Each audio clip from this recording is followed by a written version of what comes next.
Hey, it's Kristen with Collision Hub, and welcome to Repair University. You know, right now we're waiting out a storm, a big squall line coming across from Oklahoma and Texas into us, and we're anticipating some extremely bad weather and some hail. So I thought, well, why not take the perfect time to talk about hail damage, collision damage, and the role that Paintless Dent Repair plays in that. So, Shawn, thanks for joining me. Not a problem. Thank you for having us. I think you're about to be really busy. If you're not already, are you busy now? We're steady. Yeah. We could always be busier. It's a business thing. I think so. If you're not working, it means there's no money coming in, right? So I think everyone in the industry is real familiar with what Paintless Dent Repair is, but just in case we got some newbies out there joining us, give me a quick synopsis of Paintless Dent Repair. Absolutely. Paintless Dent Repair is the art of returning deformed substrates back to its original factory condition. With no painting, refinishing, or anything like that required. It can be used on any types of metals, so high string steels, aluminums, mild steel, and it can also be used on plastic bumper repairs now within certain guidelines and limits. You can use it for hail damage, which is what almost everybody knows it for, but it can also repair minor collision damage as long as you stay within the factory OE specs on what is and is not repairable for that brand, that panel, that material, whatever the case may be. Yeah. Now, what I find interesting is a couple years ago, I took a trip out to Germany, got to spend some time with Mercedes-Benz, and they were explaining how they've been using it on their production line since the 20s. So Paintless Dent Repair really isn't something new to the industry. No, it's not new at all. It's been in the United States for 25 or 30 years. Germany actually was kind of where it began at. BMW is kind of the pioneer of the new age type of PDR.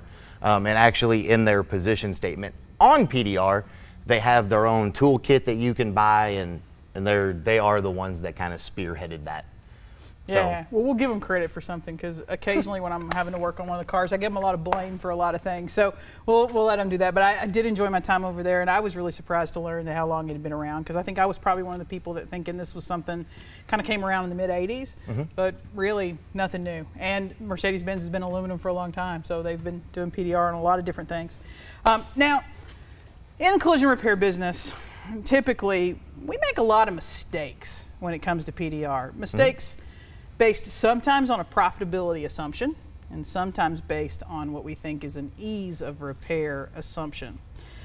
So right now, probably across the United States, there's a lot of shops looking at either a full-time PDR guy in their shop, or they've got a lot of people coming by right now and offering to partner up and help them. So what are some things a repair shop or a repairer needs to consider when they're thinking about adding Paintless Dent Repair to their business? They need to make sure that they have what they feel is a comfortable checklist for whoever they bring in to work with. Most shops, unless you're just a super high volume shop, don't necessarily have the volume to have a full-time PDR only technician in the shop. That said, I do suggest that most body technicians learn some sort of PDR, because it will significantly reduce their cycle times, which means everybody involved makes more money. That's the goal. You know, now if you get a big hailstorm all the time, like Colorado, Texas, may not be horrible to have somebody at your phone call, hey, I need you here in an hour, whatever the case may be. But what you want to look for is somebody that's trustworthy, somebody that you don't have to check on every 10 minutes and you know they're going to do a proper repair. Your name is the name on that product when it leaves, not theirs. So whatever they say is irrelevant. It needs to fit into your business model and how you do things. More importantly, do they have access to the factory OE specifications for these repairs? For instance, BMW specifically states in their PDR OE procedure that if any impact is bigger than 80 millimeters, it cannot be PDR'd. Just to give you a visual representation of how big that is, this is a tape thing, and the inside diameter is 80 millimeters. So if the dent is that big on any panel, it cannot be PDR'd. It has to be replaced per BMW's guidelines. I think we just found a new use for so Tim Briggs and the Collision Edge people, in addition to his photo boards and his tape, his measurers and magnetic tape measures, we now can take my tape thing and use it as a dent sizer for BMW. That is a So- multi-purpose tool, guys. Yeah. Well, we think about the hail a lot. So, but when like as you were talking about the collision repair aspects, for instance, we just did the Dodge show. We just, went through the Chrysler repair procedures, and Chrysler is cold straightening only to all of their panels. That rules out a lot of current techniques with, heat guns and some other things. So even if there's paint damage to the panel, paintless dent repair techniques still apply to repair. Absolutely. It would be what's considered a push to paint at that point. So you would get the panel as flat as possible. You would try to get all the wrinkles and distortions out of it to get it as flat as you possibly can. Then they would basically treat it like a typical body repair with no stud welding, no heating. And it's just a much less invasive and a much quicker repair at that point for the technician. And you're still within the factory guidelines on what is and is not safe as well. So it's a great combination for the shop, and then also maybe a great combination for the customer as well. So they get a good repair without a lot of burn back damage or changing the substrate by overheating and changing the metallurgy of the panel and all those things. So it sounds like kind of a win-win for everybody in that case. Absolutely. So let's talk about, I think everybody that I've met in my entire career in handling hail damage and paintless dent repair around the country has thought they're a great tech. Or they've thought they're a great company. And of course, in my line of work, I was usually only called in to deal with the horror stories of things that had gone completely wrong. But I believe there's a misconception, and you may see it more, so I want your feedback, around the country that paintless dent repair and collision repair are different animals. Is that the case? Technically, no. So whenever you look at, let's say Honda, for instance, almost all new Hondas have all the ADAS systems in them. So if you take a bumper off to get the front headlight out, you took the front bumper off. It doesn't matter if I'm doing a collision or if I'm doing PDR at that point. It needs to be treated the same because it is the same. You still need to do the scanning on the vehicles. You still have to restore all the factory corrosion protection. And if you can't, you shouldn't be doing the repair. More importantly than that, almost every single OE that has a PDR position statement specifically says don't drill any holes anywhere in my vehicles. So it's kind of the same there with you can't compromise A to get to B. It has to work together, and in the end you need to put out the safest quality product that you can. The biggest difference is the extent of the damage. Obviously PDR is never going to touch a frame. Right. Hopefully. Be some big bounce dents, wouldn't it? Yeah. I hope no one's doing that, but there might be some out there. You never know these days. So, everybody looks at it like, oh, it's just PDR. Oh, it's an easy repair. The reality is it's not. It doesn't matter if you've done it for a year or if you've done it for 30 years. You're either a very highly skilled technician or you're not. The length of time that you're in the field is completely irrelevant. You have the desire to do great or you don't. If you do, you're going to excel. If you don't, you're never going to excel. Well, I think one of the things to think about is it's kind of just like collision repair. So almost everything that I knew, even last year, when it comes to collision repair, is obsolete when the new model comes out. So I have to start each and every repair with the OE guidelines. And so you've brought us some great information on that. And that's one of the things I see as I travel around the country is I don't see a lot of PDR people that, one, have scan tools that are even thinking about that, that those rules still apply. Like you said, a bumper off the car is a bumper off a car. A mirror, a handle, anything that I remove, if I take off an interior trim panel with a car that has a pressure sensor, these are all these different things that I have to think about. But basically, I have to have the OE rule book before I start the car. So the same way that we start a collision repair damage estimate is the way I would start a hail damage. So your company, is that pretty much your philosophy? When the car comes in, we start immediately with the OE website? Yeah, so what we do first is we take a look at the vehicle and see if it's even a PDR candidate at all. With us, we specialize in only hail damage. So we get a wide range. We'll have 1,000 dents on a hood that are dime size that's fixable, or we'll have 5 huge 5-inch dents on a hood that no one can fix. So we look at that first. Is it not PDRable?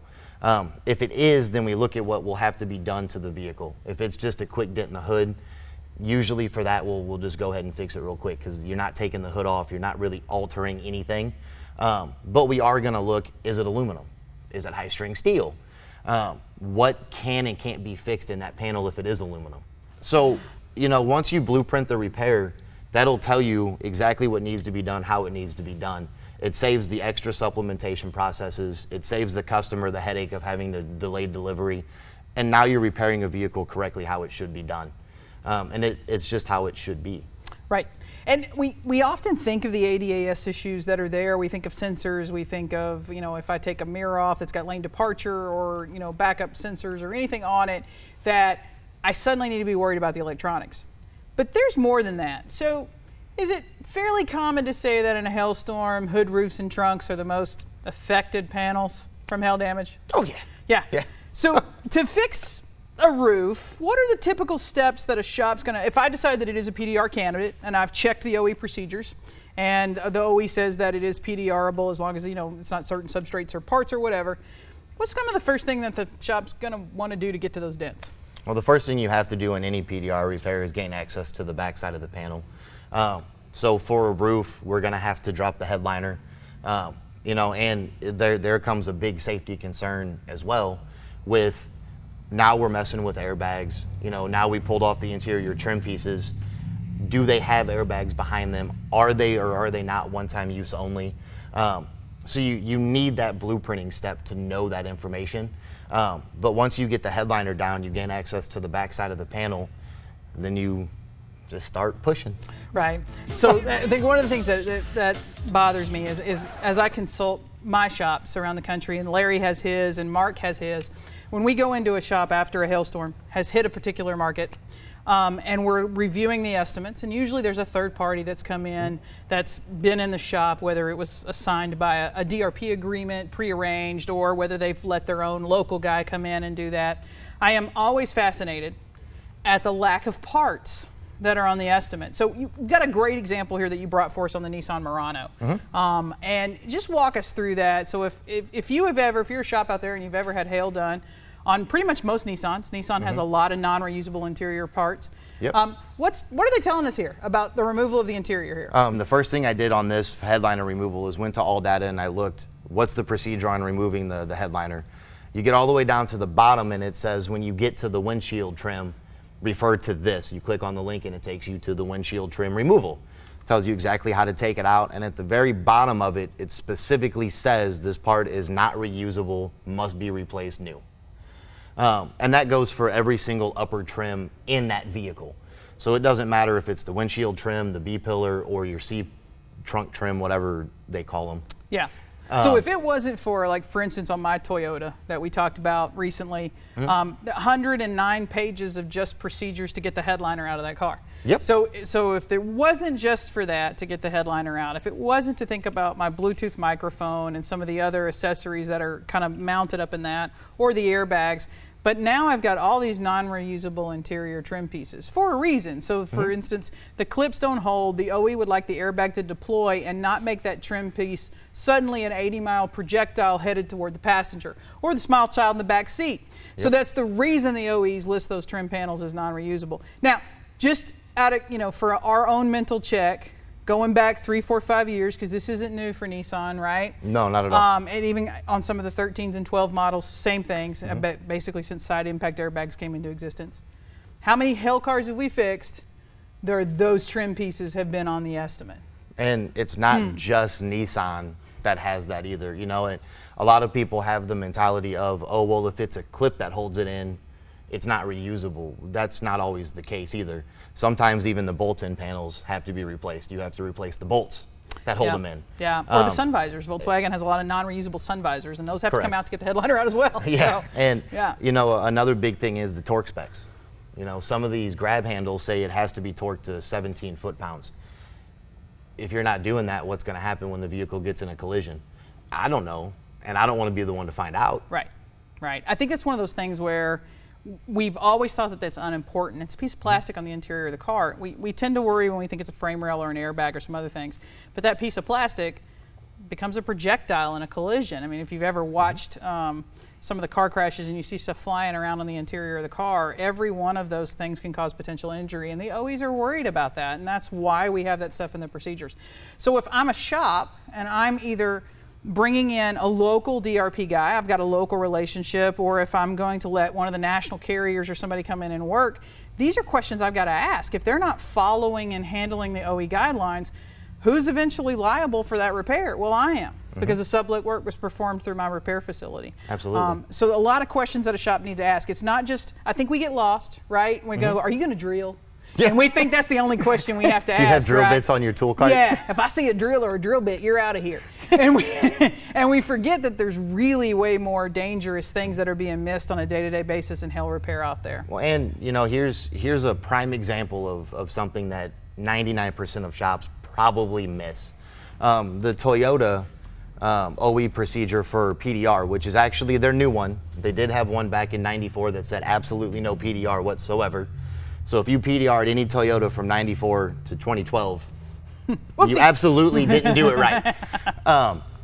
So the new one, the 2013 that came out, specifically says you cannot use any blocks or window wedges when repairing their door outer skins, because it can mess with the sensitivity of the pressure mating against the glass, which will affect the airbags. Timing. Yeah. So how many people get a Toyota with a door ding, put the window guard in, shove that wedge in, fix the dent real quick, and go about their business? And they're all proud. Yeah. Look at what I did. Some are good repairs, the dent's gone. Some are not so good, but either way, it's not correct. And that's a very mundane thing. Everybody gets door dings. Everybody in this industry, out of the hundreds of thousands of technicians, has fixed door dings. Yep. That's a big deal. Yep. Yep, You even know, dealships fixing them in the service bay as a courtesy or whatever. We're making Correct. a lot of mistakes. So the two things that we used to say could never kill you, right? we used to say that paint can never kill you. Uh-oh, it can now. Yeah. And what could possibly go wrong with paintless dent repair? Uh-oh, I can die from that too now. A lot can go wrong now. Yeah, and I find it very interesting. The case out of Texas was a hail repair. While it was a roof replacement, that really started as a hail claim. And I think so everybody thought, well, what could possibly go wrong on a hail claim? And then there was a great example of that. So any other tips for shops that are, you know, we're so busy making sure we're following the OE rules and we're fixing cars with collision damage and replacing rails right. We have to rely on some outside help when it comes to hail. Any other questions we should be asking? Also, you want to pick a company that knows how to write an estimate. Novel concept, yeah. Because, and you know, I used to think I was good at writing estimates till I met you. That was a nice slap in the face. Thanks for that. Sorry. So. Not sorry. Okay. So, you know, you need to pick a company that takes the time to become a true master at their craft, not just somebody that's in it because they get paid a lot of money. Yeah, exactly. And you can usually pretty quickly tell which one's which. You want a company that's going to sit down with you and have a pre-storm conversation. Hey, what's your goal from this? How many cars do you think you want to get done? How much room do we have? You know, what are we going for? Get a company that's going to guarantee their repair times. You know, I can guarantee that with my company, we're going to be less than 48 hours from the time we get an approval to the time the vehicle is ready for the body shop or delivery. Get somebody that can do that. That way you can hold them to the fire and say, look, it's been 5 days, what's the issue? And if there's a legitimate issue, so be it. If there's not, then it's time to find somebody else. There's plenty of people out there who you have is not performing correctly. And a big thing I go over with all my shops is if you feel the need to have a contract with who you're going with, that may not be the best choice. If you don't trust them enough in the beginning, you're probably not going to trust them enough 5 months down the road if it's a big hailstorm.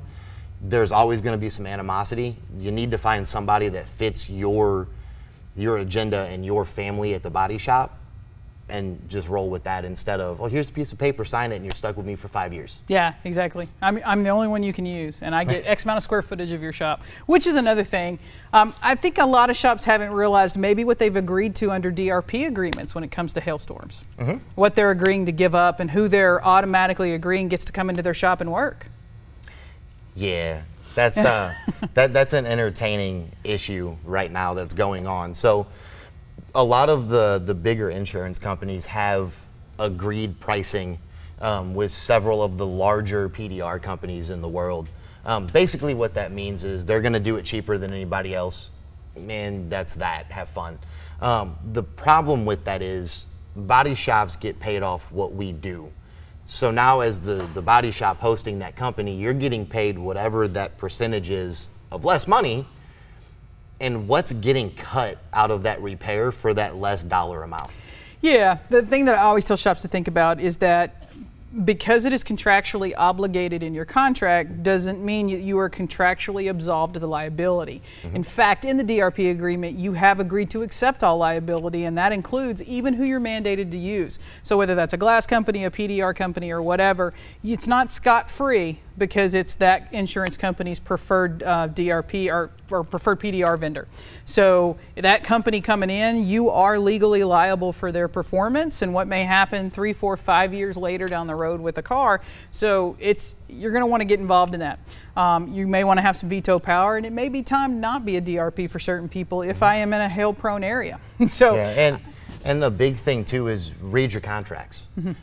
In my 12 years of doing PDR, I've never seen a contract that said you have to use this PDR vendor for the repairs.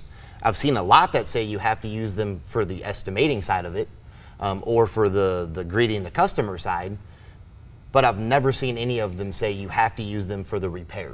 Right. So if you already have your guys in place that you've used for 10, 15 years and you're completely comfortable with them, you trust them, you don't have to kick them to the curb because this bigger company comes in and goes, here, I have a contract, and they said that you have to use us. Yeah. We do for the estimates, and that's fine. We'll supplement all of them. There's your desk. Yeah. There's your bay. Don't unload your tools. Thank you. I don't need your trailer in my parking lot. Exactly. We're good to go. And that's another big thing also is, the PDR company that you choose should be on your team. It's not a, hey, let me come in and take all your easy money and then leave. It should be a, hey, I'm here to make you more money, which makes me more money. Right. Funny how that works. And get the car fixed correctly. So here are a few of my tips for choosing a PDR company. And I think after I'm going on year 23, I spent 5 years running catastrophe services for the largest, insurance company out there. So I got into a lot of nightmare situations with PDR. So if I was a collision repair shop right now and you were one of my shops that I was consulting or, wherever, here's what I would tell you to do. Number one, don't let a hailstorm be the first time that you start thinking about paintless dent repair. So always make sure that it's something that you revisit yearly, and especially as hail season approaches you, which we are now in the heart of hail season. But if by chance it is snuck up on you, when a vendor comes in, the first thing that you want to ask them is, how do you write your estimates? If a guy pulls out one of the tic-tac-toe sheets of a car cut open like a butterfly, and he's writing down hourlies based on quarter, nickel, dime-sized dents, he's not your guy. So it's what we talked about when it comes to estimating. We want to make sure that they're able to do the research, find the data, get all the R&I information, all the labor times, all the OE required procedures. Just the time to push the dents is only a third of the equation when it comes to estimating hail repair. You also want to figure out how are they going to access OE repair information. So like Shawn said, his company uses all data. That's a great solution. Occasionally, if the car is too brand new, we may have to do a one-day pass to the OE. But we want to make sure that they are experienced and know how and have access to doing OE research. If they don't, then what is the extra amount of money or time consideration that they're going to pay you as the shop owner to do the research for them per job? So you definitely, like we said, you're accountable for what is, if I take this door trim panel off this BMW right now to fix a dent, I have a whole lot of stuff that I have to do to put that car back together properly. Oh, yeah. And even on the Nissan Murano, I got a whole lot of stuff I'm going to end up replacing, right? And then you want to make sure that they are reachable, attainable for the long haul. So make sure that there's some way that like 2, 3, 4 years down the road, you choose a company that you feel comfortable with, that you can contact and reach them. And then check references. Always ask for references. Always check them. Always call and always get a hold of the owner. Not necessarily just the person that they put down on the reference sheet. Yeah. Call Tim. Tim likes me. No, call the owner and try to get references from hailstorms or services that are at least 2 to 3 years old. So don't ask them where they were last month. Ask them where they were 2 or 3 years ago and call those people. So that's a really good insight to long haul and issues that might have come up later, how you were treated. I've had some horror stories of people where the first 3 weeks of the hailstorm, I've got the ATEX on the floor, I'm walking around, things look great. Then the next hailstorm hits 4 towns over, all those ATEX are gone, and suddenly they've backfilled me with CTEX. So while the first of the storm was fantastic, my last 4 months of the storm were a nightmare. Which is the meat of it. That unfortunately is what happens very often. And something I was going to add to what you said is check out the references. You know, so PDR company A says, well, I use Joe Schmo Body Shop. They're a reference. Okay, well, check them. Yeah. See what kind of work they're putting out. If they're not putting out the work that you put out, you probably don't want to use them as a reference. Probably not going to fit. If all of the references are the same, you may want to explore a different option. Right. You know, and that's a big thing, is do your due diligence, because you're stuck with that repair. Yeah, and make sure it's not, when you're checking a reference, make sure it's not a freak event. Like, we don't get a whole lot of hail in Florida. So if Yeah. you have a reference in Florida, I'm really interested in what your references have been in the hail belts. Because I'm in some of the same places 2 times a year almost. And, you know, Denver and Oklahoma and Texas and some of those places. So if I had a little small storm in Florida 2 years ago, that may not be the best place to kind of follow up and check on that. Bottom line is PDR is not simple. It is just as complicated and OEM invasive and required as collision repair is. And if we don't take it seriously and treat it the exact same way in our triage process as we do with a collision damage, well, we're going to miss something. And when we miss something, that puts a customer's life in danger. And when we put them in danger, well, then we put our whole business and our livelihood and our families in danger as well. So take the time. As hail season is, like you said, we are in the heart of it. Yeah. We're probably going to get some here in a while. You may hear some dings on the roof here pretty soon. But take the time to do your homework, choose a proper partner, and then keep your eye on them. And just like you would anything else that's going on, make sure you have a QC process for hail repair. And then make sure that you have an audit process for hail repair later. And if you're like me, you're probably worried about some of the cars you did 2 or 3 years ago and some of the interior trim pieces that you probably didn't find. If you want to learn more information about hail strategies and the services they have, well, you can find that on our website, and we'll hook you up with Shawn directly if you need any more information on contacting him and what they do. And if you want to know anything else about paintless dent repair and how it's changed around OE procedures, well, you can always reach us or Larry or Mark or any of us on the website, and we'll be happy to help. We'll see you next time on Repair University.